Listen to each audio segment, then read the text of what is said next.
good morning, good morning, and welcome to another episode of Levels and Meds here on the Bridge 99 FM with me, your host, Jeffrey Azan. Folks, it has been quite a month of May. We have celebrated Mother's Day just gone. We celebrated Teacher's Day. It's Child's Month. So much awesome things happen. It's yours truly special day. Just know that as well. So if you want to send any gifts, feel free. Send it to the Bridge 99 FM. I'll happily receive them. For those of you just tuning in to the Bridge for the first time, remember you can check us out on the entire 99 bandwidth. That's point 1, point 3, point 5, point 7, and point 9. If you want to see what's happening, you can check us out online at thebridge99fm.com. Or if you're on the move, you can stay in touch with our online mobile app in the Android Play Store or Apple App Store by simply searching the Bridge 99 FM, all one word. Folks, I have just one of the best people joining me today on Levels and Meds. If you're just tuning in to Levels and Meds for the first time, what this is about, we're going to have some great conversations with some thought leaders, game changers, agents of change and manifestation, and we're going to try and extract some practical step-by-step advice on how we can apply some of their lessons that they've either learned by the job, through life, through experience, to ourselves to develop our personal, professional, and social outpouring. Joining me in studio today is, I want to say friend, I want to say it's one of those weird connections where it's like a sister that I had from a long time and didn't know that it was my sister from a long time. I have with me in studio superstar Kiki. I don't I always mix up is it Toms? Toms. Toms. Yeah, Spell man. Toms. Though. Yeah, Thombs, but Folks, Toms. Kiki Toms. I know I say it's my sister, but just trust me, no, it's my sister. Yeah, just man. trust me. Different levels Levels meds. and Meds. Kiki, welcome to the show. How are you? First of all, you are so good at what you do. I love seeing you in this space. Yeah. Thank you. And happy birthday. Coming up. Because I'm saying if I had the voice to sing, I would. Oh, but boy. I really don't. So I'll leave that alone. But bless you. I'm It's happy coming to be up. here. Happy to have you. So, Thank you. Kiki, we've been talking to a bunch of different people around this topic about really how are we going to make the future better for our children. This Child's Month focusing on it. And we've had some really interesting conversations. So we spoke Yeah. with Susan Williams a couple of days ago, who is the principal of Liberty at the Priory. And we really explored this concept of teachers. You know, teachers really help to build the foundation for our future. And we went through a lot that the teachers go through and some practical steps on how those interested in teaching can get involved and those who are in the field, things to keep in mind. After that, we spoke with Carlos Henry. Now, Carlos is an interesting individual.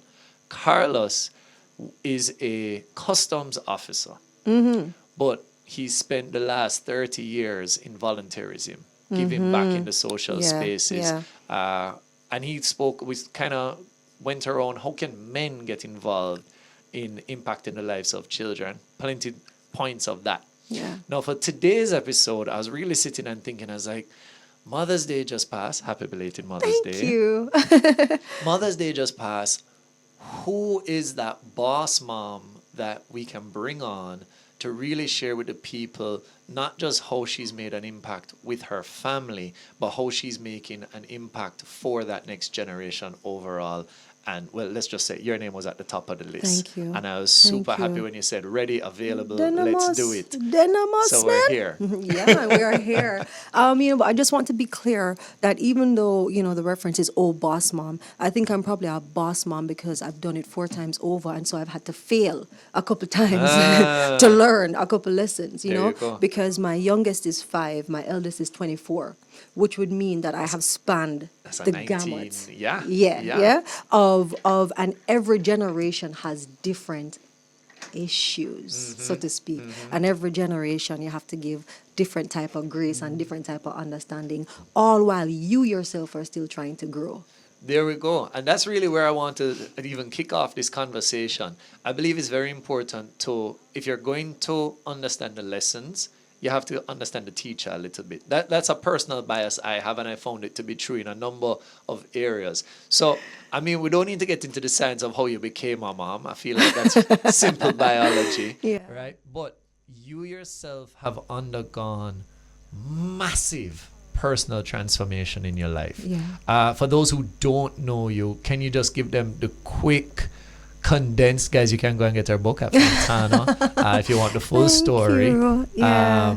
But you know, give us the concise, the super condensed version is I grew up in a dysfunctional home, which is no discredit to my mother or my father. There are no handbooks at all on parenting. So my father actually grew up to a mother who was mute, deaf. She was hearing impaired, you know what I mean? So she couldn't speak and she couldn't hear. And so what that ended up doing to my father, because he was the quiet one out of at least 8 children, was he was the one who had the heart but went unseen. And he literally had no one to hear him, literally. Yeah. So he didn't know anything about emotions or managing emotions or anything. And my grandfather was a straight like farmer, like. That's it. Me get no up know. early You give me one morning. cutlass, me go out a road, me do me a food, me come back a yard. Give me some tea, some coffee, I'm good. Yeah. And then my mother also grew up with just not a lot of support. She never knew her father, you know. So we're now putting it into context what's about to happen. Right. And then now here I come. And my father had no idea how to manage emotions, and my mother had no idea how to parent. So they're now on a journey, and they were just doing all they knew. So the dysfunction started really early, Jeffrey. I mean, talking about. I know you're telling your story, but I feel that, you know, the idea of this whole program is let's pull out some practical steps, right? And I think what you're sharing right now, as personal and vulnerable as you're being, unfortunately is a reality for a lot of people, and a lot of people haven't done the work to have the grace that you're demonstrating right now. I mean, you've probably told this story several times because that's what the process of healing is about, revisiting the story. But for those out there are 2 things I definitely want to kind of highlight from what Kiki is sharing. One, you're not alone. You know, there's somebody else who knows your story because they've walked some semblance of that story.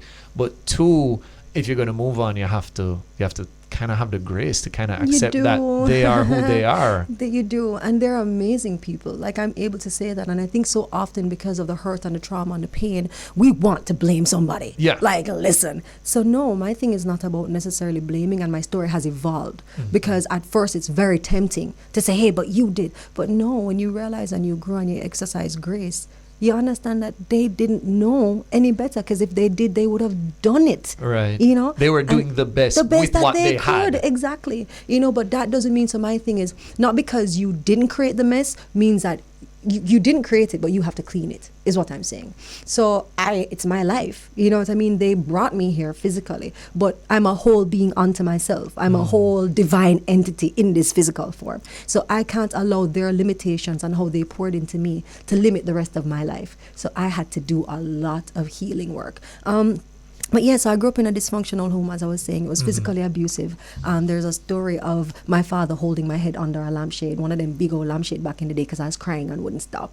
And like he went into psychotic rages because he didn't know how else to deal with his anger. Right. I used to have like cutlass marks around my house. Like he beat me with the broadside of a machete. Chopping and the whole 9 yards at me and mommy. It was like really intense. Right. And what that did was made me mimic him really quickly, because that could differentiate a life or death situation. So if he was going here, I'd have to match it. And now I'm like a baby trying to match this giant's, anger. And anger or temper in a child that's uncontrolled will lead to a lot of issues, a lot of problems. And so essentially from the dysfunction and stuff, I ended up leaving home at 15 after my last fight with daddy, because now we are fight. I know he might beat me no more. Me and him are war. We are war. Right. Yeah. And so I remembered him lifting me up, and my mom used to sleep on a board for her back, and he slammed me down on this board and broke it in 2.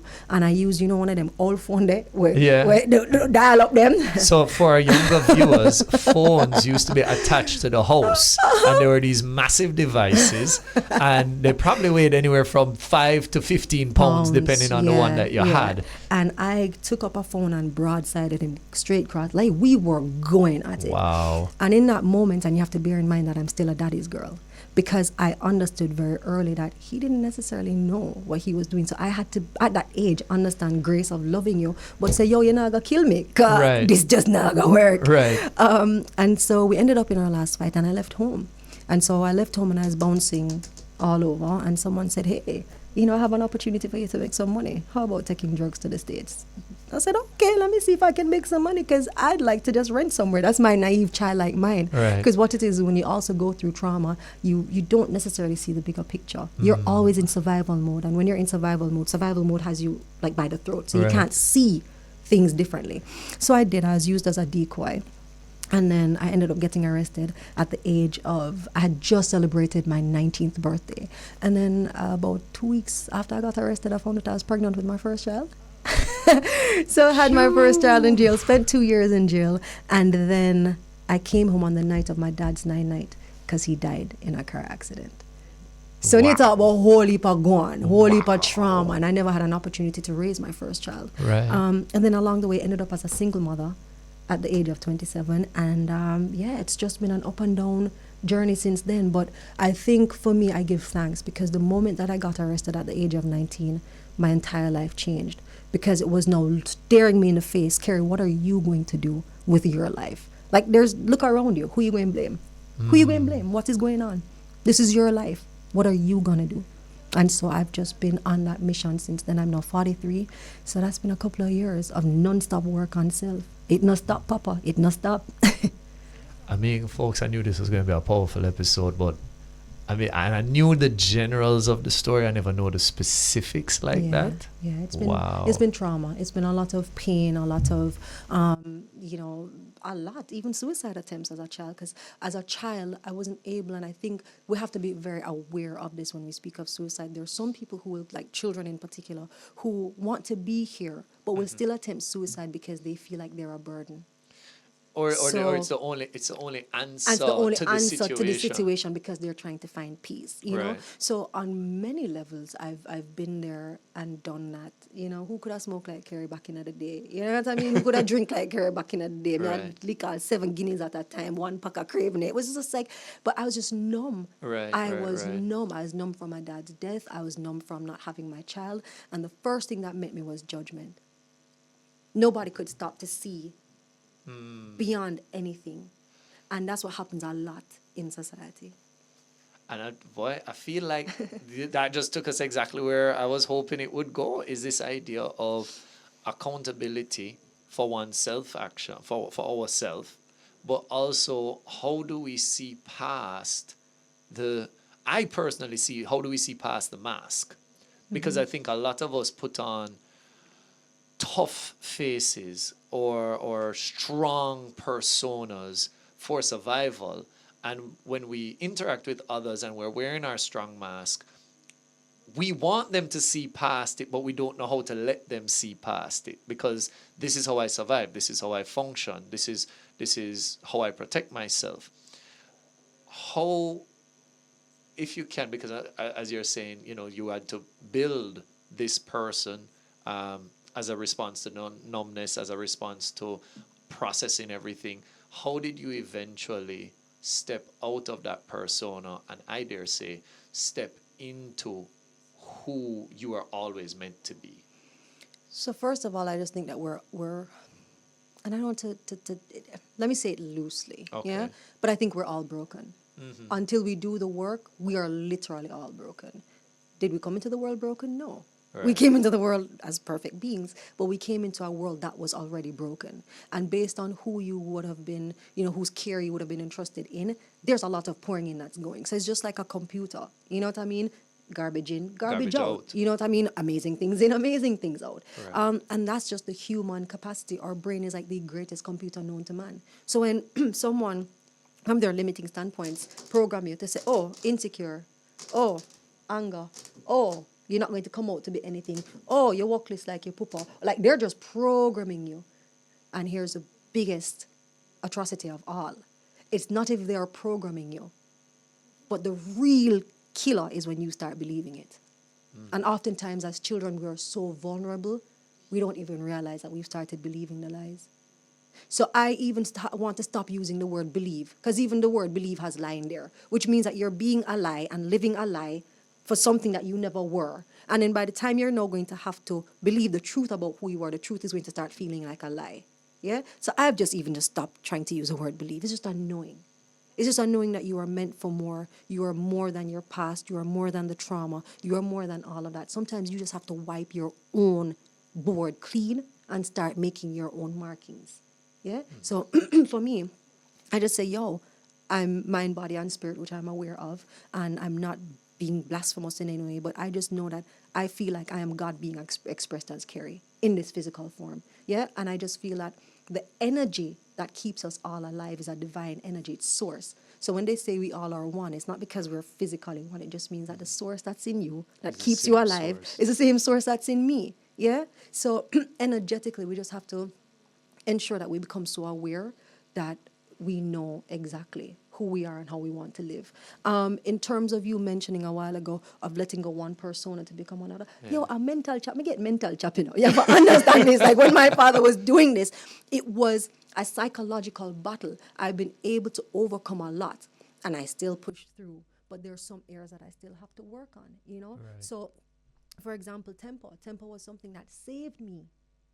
Temper is something that I needed. It was a tool. Yeah, anger is something that I needed. What does that do to a child when everything that happens, she's in fight mode? That drains me physically and usually leads to problems, that you have to end up cleaning. But that's still work in progress. It's just that I'm honest. Yeah. And honesty, I think, allows a lot of room for growth. Even in my role as a mother, as a wife, you can't more transparent than me in my space. You understand? If I mess up, me I gotta say, the mess up. I did. And that's the only thing that I think has blessed me. So when you see me as a mom and you say, I think you're a boss mom. I'm a boss mom because I'm the first one to go to them and say, don't allow my crap to become yours. This is I have to own it. Yeah. And I have to tell them how sorry I am for messing up, and then I have to do the work. And then not only do you do the work, but you try to live what you're trying to teach them. Big girl panties. Folks, on that note, we're going to take a quick commercial break, but I feel the tempo has been set. So much more when we come back here on Levels and Medz on the Bridge 99 FM. The Timeline Show on the Bridge 99 FM, hosted by the Vibes Master DJ Phil. Tuesdays 11 a.m. to 1 p.m. News, reviews, interviews, and lots more galore. If you've got products, services, and music, watch and listen to the Timeline Show on the Bridge 99 FM. Tuesdays 11 a.m. to 1 p.m. To advertise, give us a call at 876-890-2443 or 876-699-5000. The Timeline Show. If you're in business, get on the bridge. 876-669-5000. If you're in business, get on the bridge. 876-669-5000. If you're in business, get on the bridge. 876-669-5000. Call now. Last year, Reggae Sumfest was on fire as a host of top-flight Jamaican artists turned out for an unforgettable musical tribute to iconic dancehall producer and prolific hitmaker Dave Kelly. This year, it will be magnificent as leading Jamaican entertainers across generations will come together to honor one of the most influential figures in modern popular music, producer and sound system operator extraordinaire, Lloyd James, the man we have come to know as King Jammy. Yes, it's tribute to the king. Reggae Sumfest 2023, Catherine Hall, Montego Bay, Jamaica, July 16 to 22. You can't miss this. King James, play sweeter, stronger, better. One love, one art, one Jamaica. On the Bridge 99 FM.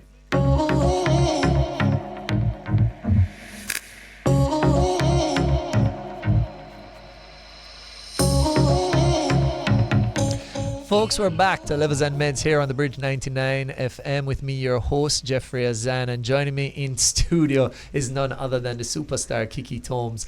Kiki we did a whirlwind before the break. Kiki gave us the summary version of a lot of what she went through. And folks, there's just so much that we as individuals can take from it. For me, some of the top things is accountability, it's honesty, and it's that at any point along our journey, we can kind of stop, reassess, and make the adjustment. We are not condemned by any past decision. We're not condemned by any past circumstances, but we really have that opportunity to break and start over. So Kiki, first off, thank you so much for being so honest, so vulnerable, so sharing, because it really does make the difference. There's no padding to what you're putting out there. And for me, that's what creates the connection. With that mindset, we jump into more on this boss mom idea. So Kiki, you say you got the chance. You've done it 4 times. Yeah. All right. And 4 boys, right? 4 boys. Good God. God know him I do. God know him I do. From the moment they said you are pregnant, I said, please do not give me a girl. Because I was aware, even at the age of 19, that I probably would have done more damage raising a girl than a boy. I was like, God, don't give me a boy, because gender to gender, there's a lot of grace from my boys because we're different gender. Yeah, and they cannot just say, well, "Mommy don't understand," or "I don't understand, mommy," and that alone. But my husband would have it a lot harder, because anything that he does, they mimic. And if he's not aware of that, he won't even realize the influence that he's having on them. And it's similar to girls. Girls will love daddy, you know what I mean? Like adore daddy, but literally pre-mommy, because mommy is gender to gender. If mommy moves certain ways, she might move certain ways. You know what I mean? Children do it to parents naturally, but I have been exercised enough grace with my boys to support my healing journey. I think God say, so that one year I put her as for a reason, and me gonna need her for do what she do. Yeah, so he just stretched me to say, okay, fine, love, parent, these are the mistakes that you're gonna make, but I have to give you enough room to grow, to get you to where I need you to get. Taking that and taking what you have said so far about kind of putting a stop in things, wiping the board and starting over. Yeah. And what you shared a while ago with the idea of mimicking our parents and allowing them to impress upon us. Did you find that you had a lot of that to fix with you and your mom? I know you said that you're a daddy's girl and we went through all Still of that. You're still working on it. Still do, because there are remnants of my mommy that's just so evident. And it's so ironic, like life is full of irony. You understand? Like the things that you probably sit and resent about your parent the most are probably the qualities that you have, and because you have developed them from them, it's a battle. So now that I am older and I can stop and I can look at it and I can see her and I can see me in the actions, and I was like,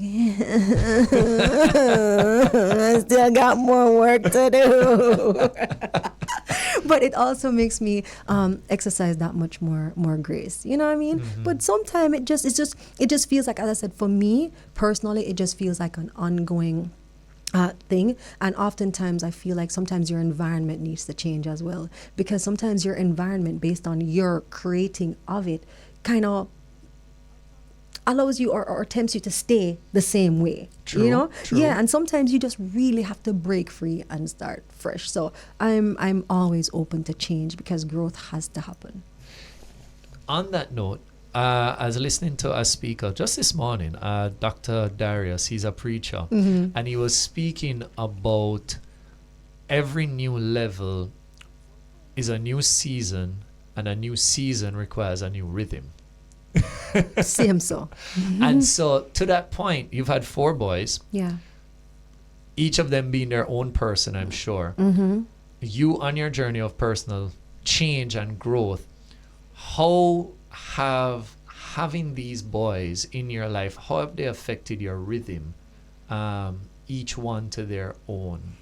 So my first son is wow, that's pain for me, because of how everything happened. I would have had him in jail. I would have had to give him up a week after I had him. It was one of the most painful things, just having to leave him at the hospital to go back to jail. And we never ever got to fully repair our relationship, because I think at that time his grandparents were so offended and hurt in some ways that they never realized the importance of a mother to a son. They just stepped into the role. and said, Right. "Oh, she messed up," and was, and so We will provide. yeah, essentially, because maybe she's not worthy enough, essentially. And so that came with its own trauma, So I call him the heartbeat, you know what I mean? Because he would have been the first time that I would have honestly experienced love. And I think that, let me leave that alone. But there's something powerful about having a child and experiencing love in a way that you have never experienced love before. And it doesn't mean that persons who are unable to have children, women or men who are unable to have children, it doesn't mean that they won't feel it. But it's like a wave of instantaneously, doof, like something hits you and you're like, oh my God. And then I felt that at that young age.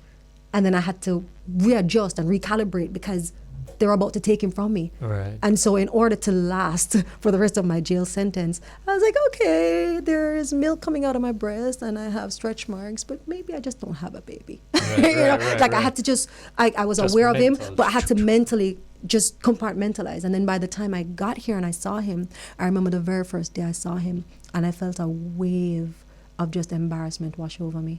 And there was no one there to guide me to say, Right. Carrie, this is probably natural. I thought he could just sense my embarrassment. I thought he could At just 2 years sense, old, he just yeah, knew. like he was 9 months, and I didn't know because Right. even though I was a mother, I've never had a child before. Yeah, so it even made the process for them to step in that much easier because I was just riddled with shame and guilt. Like, is he gonna pick up? And I was so timid, and there was a lot going on.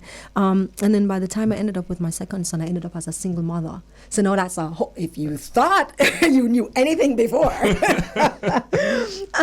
And so he was like the learning curve, like everything that could have come out. Like I think it was emotional, Yeah. like eviction, like literally he just came in and stirred up the entire pot. And Wow. all the dregs, he Everything just you said thought was everything. settled. He just said everything you need to get rid of, woman. I am here. You have got to do the work. He was your medicine. He was the first dose of the medicine. He was what? When Hassa get injection, different from human. And he was like, listen, woman, I am here. And so I feel like he's my twin in a lot of ways. And so we are like so connected, but yet we still have, because we're so similar, you know? Right, right. So I had to do a lot of work with him because I said that, the amount of love that I felt for him, I was like, oh my God, I don't want to damage him anymore. Like I don't, because you started doing these things automatically, like how some persons would say, oh, you went through abuse so you wouldn't be abusive. Mm-hmm. Not true. Not with me, Yeah. because when you remember what I said, remember I'm still You're working. wired. I'm wired. You know what I mean? So just picture me with a baby that's crying. Picture me a baby that's sick non-stop and I don't know what to do. I'm like, and then picture society telling me that as a single mother, I need to be tough with him. Right. Because that's what I was used And to it's a hearing. boy. And it's a boy, so I must be tough with him. Right. Bear in mind, I was already tough. Yeah. Which part tough I go? Because now the picnic just not gonna have no room to breathe. He won't have a chance to just ease into it because I'm going to be because I'm so afraid. I'm running off fear because I don't want to mess up this child's life. So I'm just going to be like, okay, them say I must tough with him, so let me tough with him. I'm And trying. they've already had children, so they must know more than me, and Honey, I'm following their advice. It was chaos. It was chaos. It, Wow. honest to God, was chaos. And I could tell you that you could tell from each of my children where I was at any given point in my life. Because they're all going to reflect it. Because they cannot reflect more than what was poured in until they consciously decide to do that for themselves. So all I'm doing now is providing them with the tools to be able to do what they need to do. Yeah. Gotcha. By the time I got to my third son, things were a lot different. Yeah. Now is when I started being able to mellow out that much more because I would have learned, Right. from my second son. And so my third son, I had a completely different experience, completely different kettle of fish. The mellow, the heartbeat, the love, the pulse, like You were there for it. night and day, And then by the time I got to number 4, I realized that wash belly is a real thing. I promise you. Like, I just, it's different. Yeah. He just realized he's a whole being unto himself. You just accommodate and facilitate, but you're so much more aware of the impact that you have. You monitor what you say a little bit more. You exercise a little bit more grace. And then you have parents who are able to do this from the first child. Right. But they might have had a different background. So for me, I can't sell myself on this fantasy of being the perfect mom Right. and being the Mother Teresa, or hi baby, how are you? Are you okay? Oh my God, did you have an accident? There are mothers who do that. Right Salute away. to you. Right. Me I go from one extreme to the next. Me I go call it what it is. Right. But then I also have that ability to say, no baby, let's have a reason. You okay? And stuff. Yeah. But if you cross the line, me I go tell you, say, yo, you crossed the line. But I've just had to learn as well that dealing with boys a lot different from Yeah. dealing with girls. Yeah. Boys like appreciation. Facts. Boys like appreciation. Men too. Yeah, because Not that's just boys, that's what I'm men. saying. But boys are going to grow into Yeah. men. It's like, yo, all right. So you come home and you might realize, say, the dishes don't wash. A mother who is frustrated, why you don't wash the dishes? I'm tired of talking, and it's going to sound like a yelping dog. Nagging. Yeah, to your son. I appreciate the fact that you wash the dishes the other day. Can you wash the dishes for me, please? It's like that thin balance. Yes, mommy. Yeah, I am the hero. it's like I am that here to- weird thing, but I have to keep catching myself. Right, because I right. really want to punch you in your throat. You know what I mean? So I have to keep catching myself, and I'm like, okay, let's ease into this. But Yeah. boys like appreciation. Boys like to know that they're safe. And here's what I personally feel in terms of parenting is this: men are simple. My No boys dispute. are simple. I think men see the world in 2D. I am. I would Women- lean in that direction. Yeah, women see the world in 3D, and that is I would necessary. stretch to say 4. Yeah. So we interpret things very differently. Mm-hmm. When you're raising your son, ensure that his 2D approach to life is not keeping him mediocre and complacent. So you have to find a way to motivate him into seeing it a little bit of 3D, but not from your standpoint. Let him create that, but nudge him a little bit. You cannot allow his 2D, because if you just leave men, they'll chill. Yeah. But then you will never know your full potential. True. But what happens is that women take on a role sometimes that instead of encouraging that and pulling that out, they nag. And so men resent it. And so what they do is they hold on to the 2D with brute force. That much more vigor. Yeah. And then now there's a big contrast, yeah? Yeah. And then what ends up happening is they meet a woman who will love them. And then because she loves them so much and she's not sure how to motivate them into the 3D either, she also now dims down her light so she can stay with the complacency that he's at, because she don't want to seem like she forcing him or trying to change him or whatever. But no, women see the world in 3D. And if you're with a woman and you just picture, ask yourself, is the woman I'm with the best version of herself? Because if she isn't, and she does get there, would she even be with you if she was the best version of herself? And if you can say, yo, my woman is the best version of herself and I'm helping that, then you're good. Yeah, but you have some women who will just dim their Right. light. And just meet them. Yeah, and then whatever a man gives to a woman, she multiplies. You give her a house, she make a home. You give her some ingredients, she make a meal. You give her, she make a baby. You know what I mean? So, and then for the girls, if you're parenting Okay, Miles girls, Monroe. but if you are parenting a girl, please try to stay away from trying to make her perfect.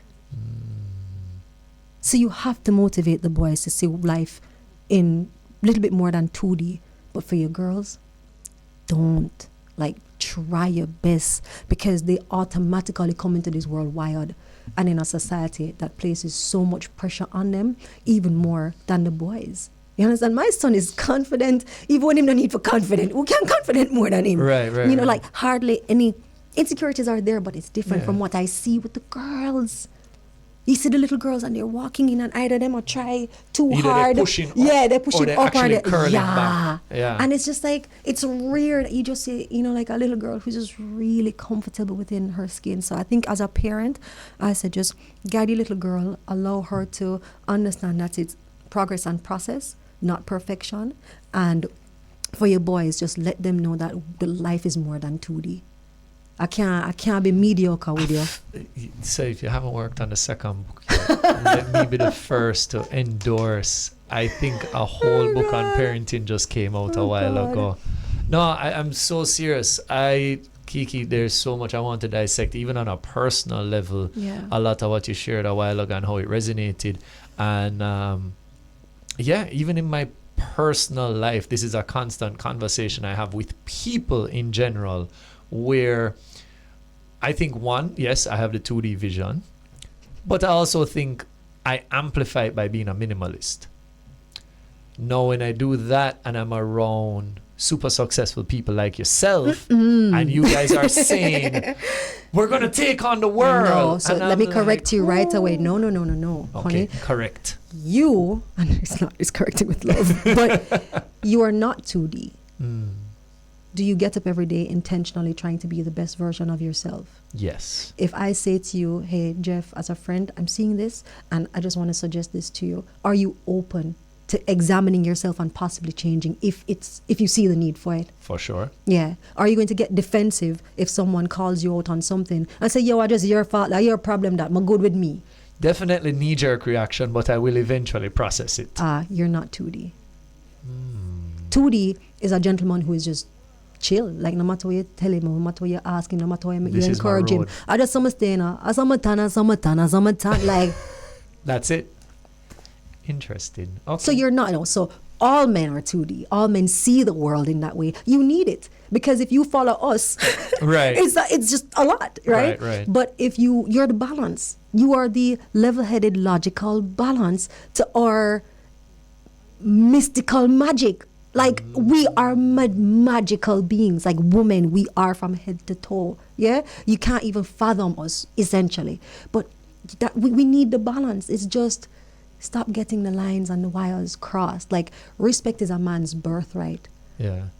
A woman being able to feel her emotions is her birthright. And now we have it all twisted because women are now disrespecting men because they don't understand that it's a man's right to be respected in a particular way. Because no, we are paid the bill, man, we are the this and Yeah. And then once a woman expresses her emotions because society says emotions are bad and emotions are wrong, Right. then now men want her to stop being emotional. She is emotional for a reason. When a baby comes into this world, a woman needs her intuition and her emotions to understand a child that doesn't have words to speak. A child comes into the world expressing with its emotions. It cries if it's hungry, if it's sad, if it whatever, And or I not, have to it determine smile. which cry is which cry. And I, as the mother, not even you as the Right. father, God had to just say, yo. So I have to intuitively know that if I look in my child's eyes and it look a little off, the baby's going to get sick. And people think, say, I goes away at work. No, it's just intuition. We need it. Humanity needs our intuition. Yeah. Right. So I just want us to stop discrediting the genders. Like women are magical, men are powerful, and we have to coexist for a reason. To make powerful magic. I love that. Yeah. No, Kiki, they're so... All right. So we're diving down deeper into this Yeah. concept now. So you spoke about the four boys, how the four boys were each their own season and their own lesson. And you said something that I want to backtrack to, which you're saying that, by the time you had the third and then the wash belly, you had figured out a lot of it. Yeah. You had the instincts. Said, okay, when they do this, it's this. And I dare go as far as to say you could have said, I am now a mother. The first two were the learning, the beating, the personal growth. But by the third one, you're like, I understand motherhood. And yet you say there's some women who by the time they have their first child, They know. So the question now, because remember, we're thinking of the audience, we're thinking about that woman out there who's listening to us, who is pregnant or has had her first child, and she's walking the road you walked. She doesn't know what's going to happen. She doesn't know what her instincts are going to be, or that child is here and she's not feeling those instincts. What do we say to that woman? Where do they go? How do they get the help to become that mother? I want to say in a shorter period of time. All right, so in the best interest of time, if I gave you the most expensive meal and I put it in the dirtiest garbage bin, would you even want to have that meal? No. You're getting purity when you have a child. More than likely it's going to come through a vessel that's not the cleanest. Right. You'd have to clean up your vessel. So that means that you're going to have to sit down. One of the first things that I do just to start the process in terms of hijacking is I ask I don't want to say my clients, but the people that I am Work able, with. not even to work with, but that I've been blessed to have an influence in their lives. People you you understand? serve. Yeah. Same so.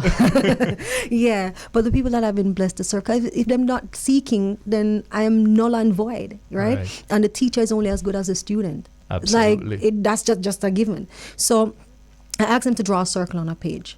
And on that, I want you on one side to put mommy, on the other side to put daddy. And if you weren't raised with mommy and daddy, whoever had the earliest influence in your life, whether it's grandma, auntie, or guardian, ward, whatever it is, write down on one side all their good qualities for female representation, for male representation. Yeah?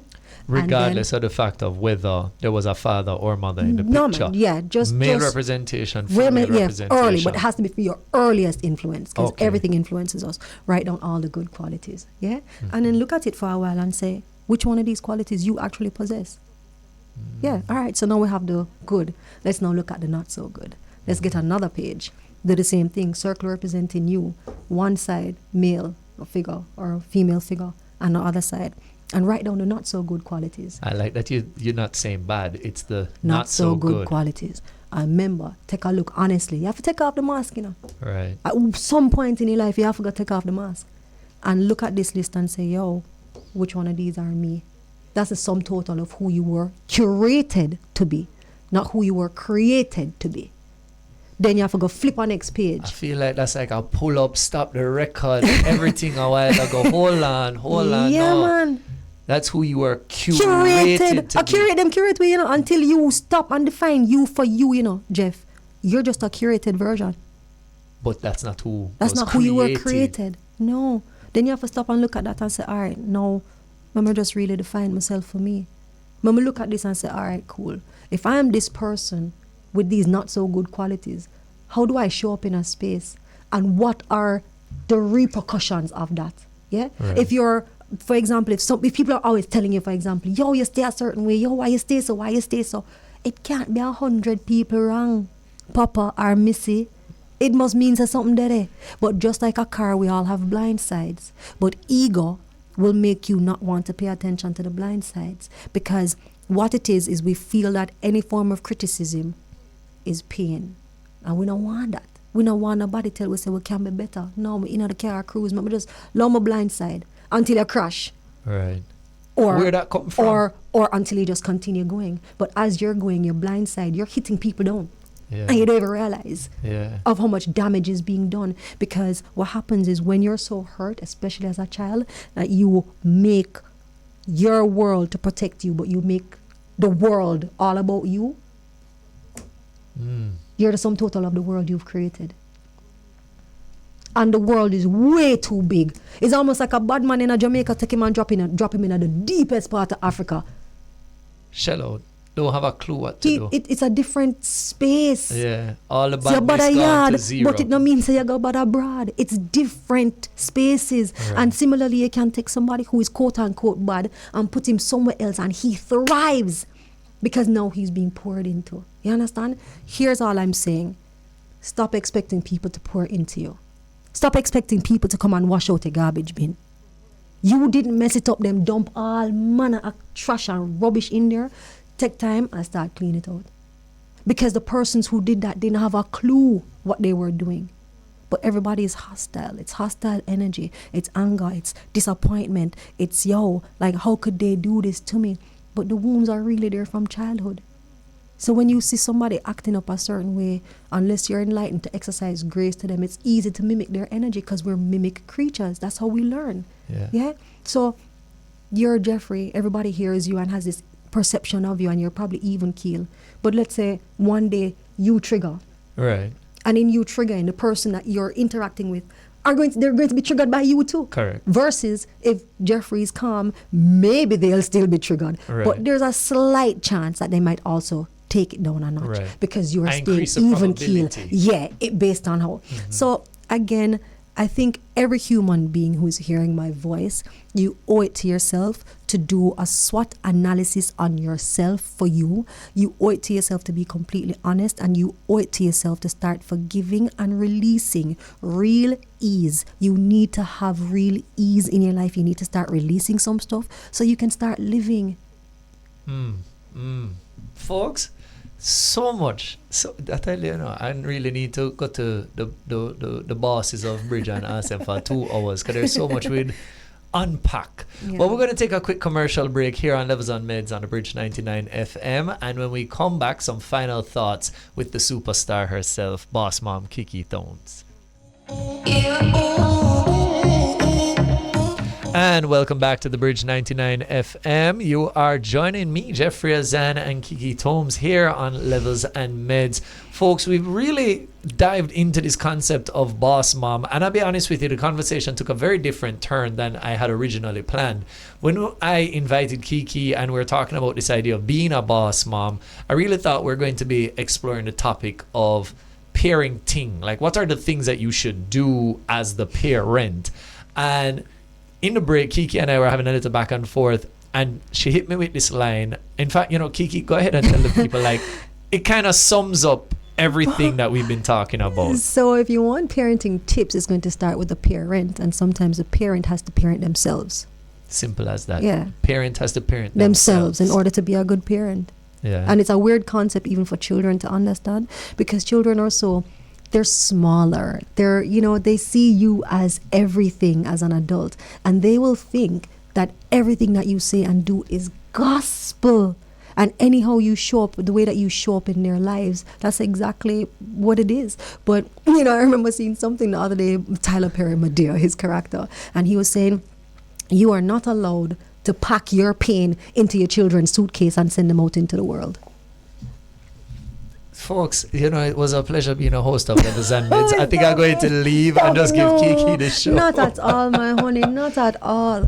But, here's my one wish is this. We come into this world as divine beings, and we come into this world with our emotions. That's how we express ourselves. One of the very first things that we're told is not to express our emotions because of how it makes our parents or our caregivers feel. If a child is crying, it's oftentimes, how quickly can I get it to stop crying? But it's not a lot of, why is the baby really crying? You know what I mean? Like, not many parents will have that capacity to start serving from the moment the child is born. Mm-hmm. It's more of parenting from a place of fit into my world. Right. Fit into my world. Like, you don't understand that once you bring a being into the world has changed. The world changes. Yeah. The world changes. And you have got to make room for this being. And you have to see who this being is, what this being is all about. But we live in a society that makes certain things about emotions sound pansy. Everything is effeminate. Everything to do with emotions and feelings. But feelings, and it's twofold. You have to know what the good feelings are. Right. And you have to know what the not so good feelings are. Yeah? Yeah. But feelings do allow you to heal. The only way that I've been able to heal from this is feeling the trauma again, the pain of everything that I would have endured, and saying, I am going to heal. I'm going to heal from hearing my father compare me to other girls and feeling like I'm less than. I'm going to heal from my mother calling me certain things because she didn't know any better. I'm going to heal from, them having doubts about my future, or speaking certain things over my life that they had no business even speaking about, but they're just speaking from their own limiting perceptions of themselves. Yeah? And then I have to work on the fact that I believe these things. So my issue is not what them did do, because what them do is one thing. My issue is the fact that I started believing it. And once I believed it, that belief made it my personal reality and also made it my personality. Now I have to re-engineer and say, all right, cool.